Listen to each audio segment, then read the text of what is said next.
The other two fights that are on the main card, it's kind of, I was kind of thinking it's weird. There's only 3 fights on the main card, but then I realized that there is the finale from the reality show in which I've watched maybe 3 minutes total. So there's that. You've watched 3 minutes more than me. There you go. Also is Kyle Kingsbury taking on Fabio Maldonado. A pretty interesting fight. I would favor Fabio Maldonado. Wow. In the striking department. But Kyle Kingsbury, he looks big, he looks strong, and he's definitely improved. It's going to be an exciting fight. I favor Maldonado. How are you thinking about it?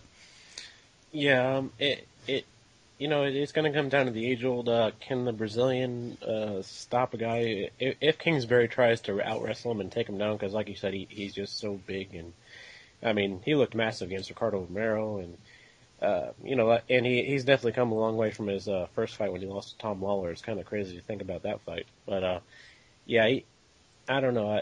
It's a hard fight for me to call because we haven't seen a whole heck of a lot out of Maldonado, except outside of his, brief UFC appearances, and he hasn't had to face the stiffest of competition. And then outside of that, you're looking at the Brazilian circuit where, it can be kind of hit or miss as far as who you're going up against. And I don't know. I mean, I'll favor Maldonado slightly, but if I had to put money on it and get a kind of risk versus reward thing going, and look at the odds, I might end up going with Kingsbury. Yeah, I mean, I see it going 2 ways. Either Maldonado's going to be able to come out and he's going to be able to work that triple jab. One of the very few guys in MMA who throws a triple jab. Beautiful stuff when he can unlock it. And really should be able to strike from the outside. Or Kingsbury just going to be too big and overwhelm him and score in the clinch and score on the ground. Right. Yeah, I mean, looking at his record, his 2 biggest wins come before he got to the UFC. He has a pair of wins over Mike Falcao and a pair of wins over Vitor Miranda. So, like you said, not really much on the Brazilian circuit. But it's a good fight to see where both guys are at. If Maldonado wins, maybe this is another guy in the light heavyweight division. And Kingsbury, we've seen guys who started on tough continually get better and better. So maybe one of these guys turns out to be a contender. Yeah, and like you said, the interesting thing for me will be if Maldonado can fend Kingsbury off in the clinch if he does try to push him up on the fence and take him down from there, because that's and for me personally, I think Kingsbury is best off going kind of like the what we saw with what was it, Vamola against Seth Petrozelli. Just take him down and just turn into a full-on beast mode, just pound the crap out of him, and just use all that strength and size you have and just overwhelm him. And that's I think that's what Kingsbury's strategy should be, because if it's just a straight kickboxing match, then it'll be a lot more one-sided for Maldonado. I agree. The last fight on the main card, besides the mystery Ultimate Fighter finale, is a middleweight fight between Ed Herman and Tim Credur. How are you looking at this one, John? And I have no idea. And I knew both guys have been out for a long time. Then I see they've both. It's actually pretty cool that they matched up 2 guys that haven't fought in about 18 months. That's pretty crazy. Yeah, I was actually getting ready to say that I favor Credur because Ed Herman's been out since August 2009, and then I looked at it and I was like, wow, he's been out since September 2009. Yeah. So, for me, even though he's come up short a lot of times, I think Herman has kind of proven himself against slightly better opposition. Not to say Credur can't get the win. I think if this fight goes to the ground, Credur's got a really good ground game, and he could submit him, but even Damian Maia had a fairly difficult time trying to get submission on Ed Herman, and I think Herman's gonna have a little bit.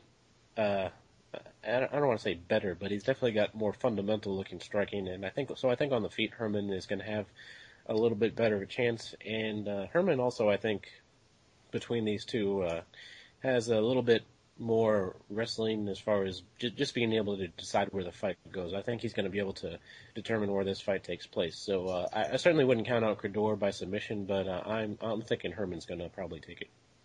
Yeah, I mean, looking over their wins, I think that Herman certainly is the more accomplished fighter. I think that the injury that he suffered against Aaron Simpson was just awful, and it's really going to come down to how he looked. I mean, I'm not exactly familiar. I guess I could look it up, but it seems like Credur has been forced off with more of like a variety of injuries, whereas Herman, it was just that one gruesome injury. Yeah. So well, actually, Herman had a few, I think maybe a setback or two here and there, but didn't he have like a back surgery or something, or am I thinking of someone else? I'm not sure because all I remember is that he went for that kick and his knee just gave out. But I mean, in a perfect world, I favor Herman. I think he'd be able to take Critter down, do damage on top, and eke out a decision that way. Not having seen them in so long, it's really a wild card. On the feet, Critter throws a lot. He's not very accurate, and he's not very technical, and he doesn't have a lot of power. So I don't really think that's going to put the fear of God into Ed Herman. So I favor Herman, but like I said, it's gonna be interesting to see who's better after all the injuries. Yeah, I mean, the two moments that are going to make a difference, I think, are the first couple minutes, assuming it's not just a dancing party. Which guy just looks more comfortable after that long of a layoff and more like they want to be in there taking punches. And then as the fight wears on, I think maybe I don't think this will be a quick fight. So I think, late second round, early third, will also be the other key point as far as looking at who's got the better cardio. I agree. Now, since we have a little time left over, after discussing the last UFC card and the next UFC card, we're going to look ahead to the Bellator bantamweight tournament. This week, we were lucky enough to do a text interview with former Cuban Olympic medalist Alexis Vila, and he is moving up from flyweight to enter the bantamweight tournament, and we're going to talk a little bit about it. The announced participants so far have been featherweight champion Joe Warren, Marcos Galval, Luis Nogueira, Eduardo Dudu Dantes, former WEC champion Chase Beebe, last season runner-up Ed West, and possibly former featherweight champion Joe Soto. Just talk a little bit about the interview and how you see Villa doing in the field. Yeah. He's, and I've interviewed him before, so I didn't ask him about the whole age thing because he's obviously in his late 30s, so, unless you're Randy Couture, it's usually not an ideal time to get a MMA career going. But I really do think as far as just, keeping a good, lifestyle, keeping in shape and all that stuff, I think I definitely don't think that age is going to be a factor anytime soon. So he's really a guy to watch out for in this tournament and capable of winning it all. But, the other thing that I was thinking about, and I talked to him about it, is, he's best off probably competing at 125 with how fighters cut weight these days. But, what does he see about, fighting at 135? Does he see it as an advantage because he doesn't have to worry about weight cutting and he can feel fresher and that type of thing? But, really what it all came down to is, if you look at the, American Top Team where he trains and some of the great fighters at, 145, 155 and above, he has so many opportunities to test himself against really good, strong,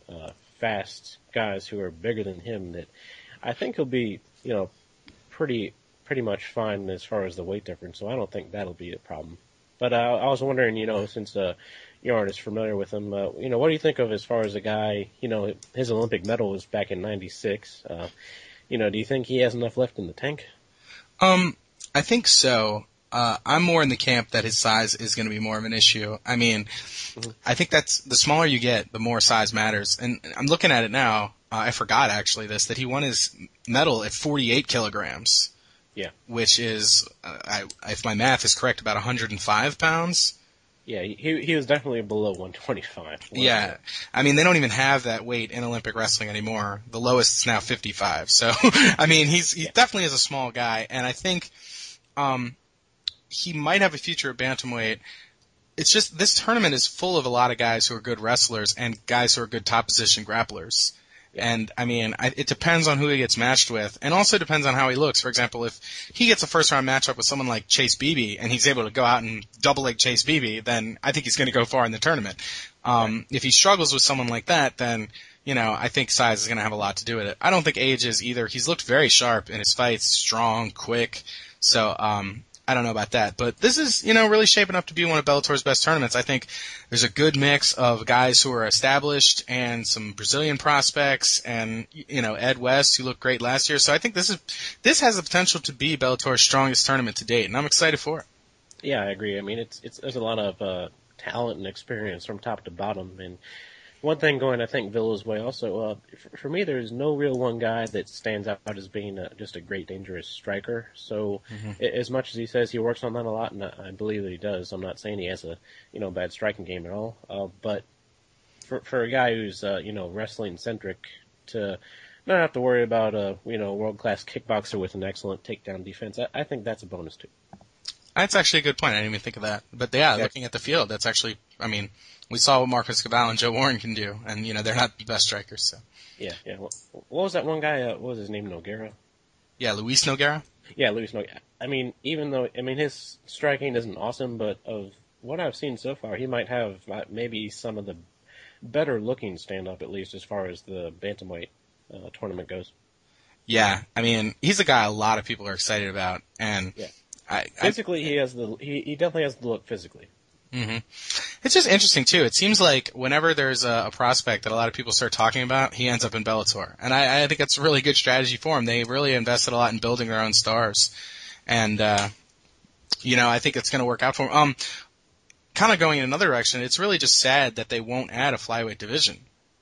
Yeah, and it would be great if someone needs to. Tachi Palace has done a good job with it, and they have a great card coming up that we can talk about with a couple of really good fights in that weight class. But until the UFC does it, as much as I like Tachi, if a group like Bellator did it with the additional TV exposure they have, they could do a really good job and really take advantage of a part of the market the UFC is not looking at. And I think that's one of the few things that Elite XC did really well, and something Strikeforce was really good at, was taking the really good female fighters and putting them on display. And so, they really took advantage of a niche out there that wasn't being, effectively used elsewhere. So yeah, that'd be somewhere that they can kind of establish themselves. And who knows, maybe it's because Tachi has a lot of the top guys, and they're just waiting for the UFC to do it. But it certainly it would be a good thing to do. I agree, as always. I'm going to let that be the last word. A lot of requests to keep it under 30 minutes. People want it on YouTube, John. They want to be able to listen to the show and, look at pictures of our logo. Well, yeah, and without commercials. Sorry about the Daily Motion last week, folks. We had some technical problems. People were getting tornadoes, hurricanes, floods, locusts. It was crazy. Anyway. Props to you for at least getting it up. So. Yeah. Thank you, John. I appreciate the love, dog. Anyway, signing off, Richard Manford, John Buhl. Check us out, twitter.com/MMA Outsider, MMA Outsider Podcast @gmail.com, and of course, the voodoolounge.proboards.com. See you guys next week.